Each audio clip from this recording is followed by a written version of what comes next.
If you keep telling yourself, this time it's different, and then 2 weeks later you've quit, this video is for you. For years, my entire life was just one big loop of starting again, new diet, new plan, new version of me, and every single time I would end up back at zero, or sometimes even worse. But somehow in the middle of that same broken pattern, I still managed to lose 30 pounds and actually keep it off. And it wasn't because I found the perfect program or some crazy discipline trick. It was because I finally understood the real reason I kept starting over in the first place. And in this video I want to show you that exact reason, not the surface level stuff like you are not motivated enough or you just need more willpower. That's what actually keeps you stuck. I'm going to walk you through the invisible promise you keep making to yourself that almost guarantees you will quit, the tiny mindset shift that finally broke that loop for me, and how that shift turned into simple habits that helped me lose 30 pounds without relying on motivation. So if you recognize yourself in this pattern, you restart every Monday, you tell yourself, I'll be good after this weekend,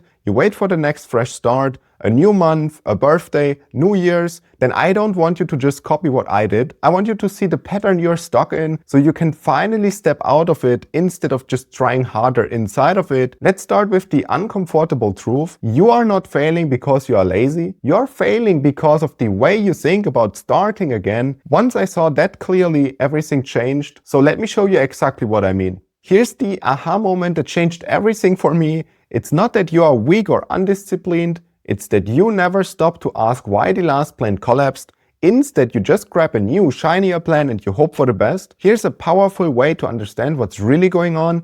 Your subconscious mind isn't trying to make you happy. It's trying to keep you safe, and it defines safe as what is familiar. To paint the picture here and to make this example as easy to understand as possible, think of your identity as a thermostat.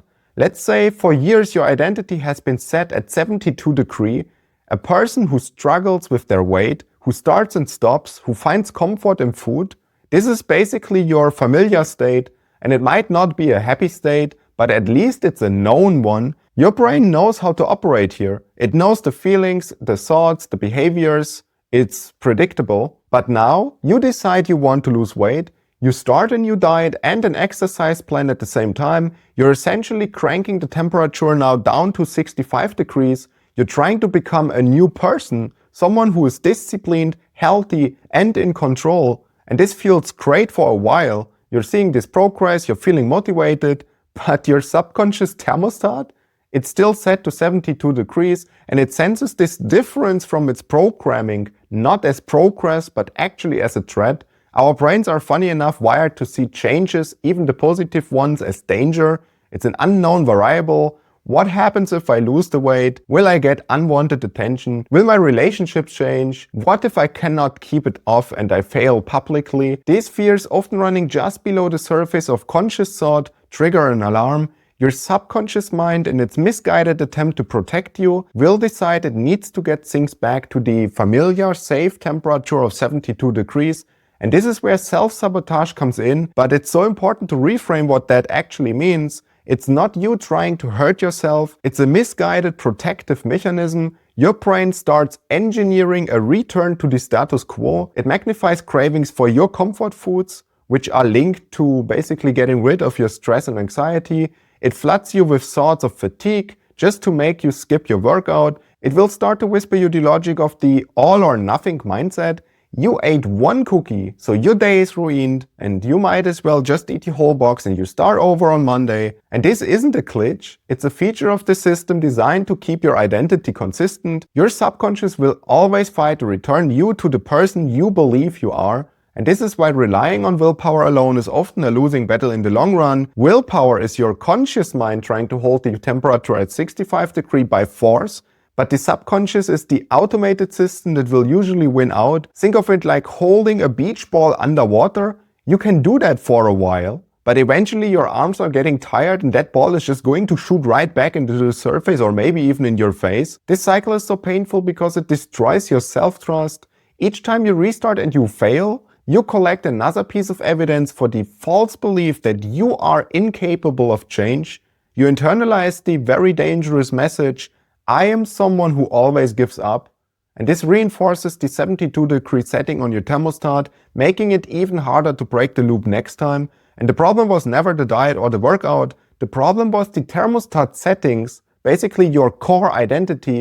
Because you cannot create sustainable change by just white-knuckling your behavior, you need to readjust the belief system that actually holds that behavior. The cycle only breaks when you stop fighting the thermostat and instead learn how to change the settings. So how do you adjust that thermostat? How do you break this loop of starting over? You don't do it with more restriction, more rules, or more willpower. You do it by taking the loop apart piece by piece. And it's a 3-step process that I use to shift my identity from someone who tries to be healthy to someone who is healthy. Step number 1, observe and don't judge. Become a detective in your own life. The first reaction when you mess up is to judge yourself. I'm so lazy, I have no self-control, I failed again. But this self-criticism is the fuel for the shame spiral. It reinforces the negative identity and it makes you want to hide, usually by eating more to numb the feeling. The first step is to stop being the judge and start being a detective. Your new job isn't to follow the plan perfectly, it is to gather data. When you have a bad day, you haven't failed. You have just produced a beautiful set of data that reveals the cracks in your system. Instead of getting angry, just get curious, pull out a journal or maybe take your phone and ask the detective questions. What time did the craving hit? What was I feeling right before I reached for the food? Was I stressed, bored, lonely, anxious? What was the actual trigger? Was it the person, a place, a thought? Who was I with? What was the story I told myself to justify it? I deserve this. It's just one. I'll start over tomorrow. It doesn't really matter today.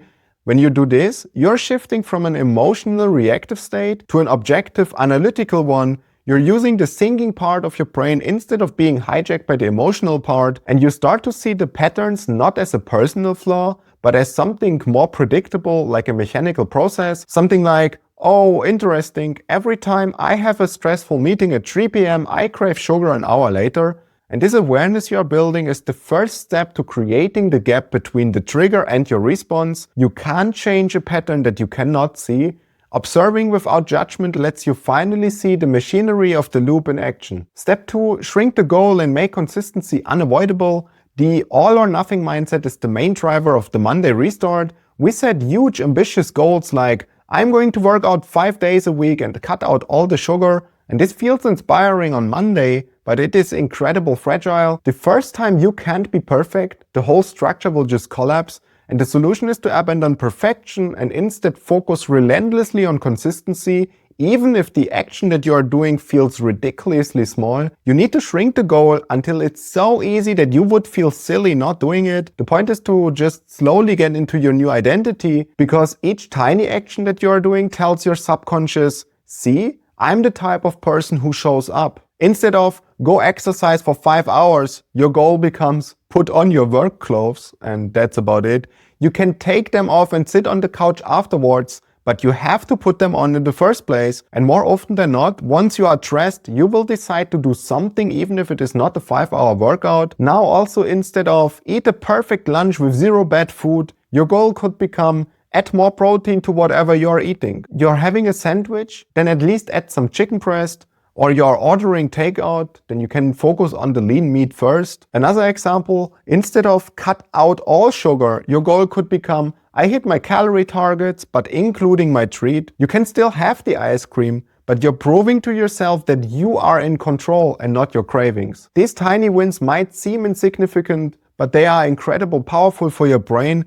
They rewire it for success. You start building a chain of consistency, proving to your subconscious mind that you are a person who follows through. And remember the thermostat setting at the beginning? This slowly adjusts your thermostat settings, but without triggering these loud alarms. It makes consistency so easy that it becomes unavoidable. And that consistency is what builds a new, stable identity over time. Step 3, build over and don't start over. This is the most critical mindset shift of all of them. When you have a bad day, then the slate is not wiped clean. Every so-called failure is simply a lesson. The goal is to stop starting over and start building over. Think of it like building a brick wall. Imagine you lay 100 bricks perfectly fine, but the 101st brick is crooked. And the start over mentality says you have to tear down the entire wall and begin again from zero on Monday. That is exhausting and makes absolutely no sense. But the build over mentality says, okay, that one brick is crooked, let's look at it why. Was I tired? Was the mortar off? And now let's fix that one brick and lay the 102nd brick straight. In practice, this means after a day of overeating, you do not wait until Monday. The very next meal is your chance to get back on track. You don't need to punish yourself by eating less. You just need to return to your normal way of eating. That one act of immediate course correction is more powerful than 100 perfect days. It proves to your brain that a single misstep doesn't define you and it doesn't have to derail you. And this is how you truly break the cycle. You learn to live in the gray area, to be flexible, and to see your journey not as a walk where one slip means failing, but as a path where you sometimes wander off the trail and can always find your way back. Each time you choose to build over instead of starting over, you weaken the all or nothing loop and strengthen your identity as someone who is resilient and consistent. And that crooked brick we were talking about, it doesn't ruin the wall, it becomes part of its story and it makes the whole structure even stronger. The big shift for me wasn't finding the perfect plan, it was learning to stop starting over. I lost 30 pounds and more importantly, I finally felt at peace with the entire process. If you've tried to do this on your own and you keep finding yourself in the same circle and you would like someone in your corner, someone to walk through this with you, support you and guide you when things get difficult, I now do offer a way to work with me more closely, and you will find all the details about that in the description below. And if you would rather build your own plan with what you have learned here, I've put some free resources in the description that you can use to get started on your own. Either way works. I just want you to actually get out of this cycle. Remember, you're not starting over anymore, you're building over. Thank you so much for watching and I see you in the next video.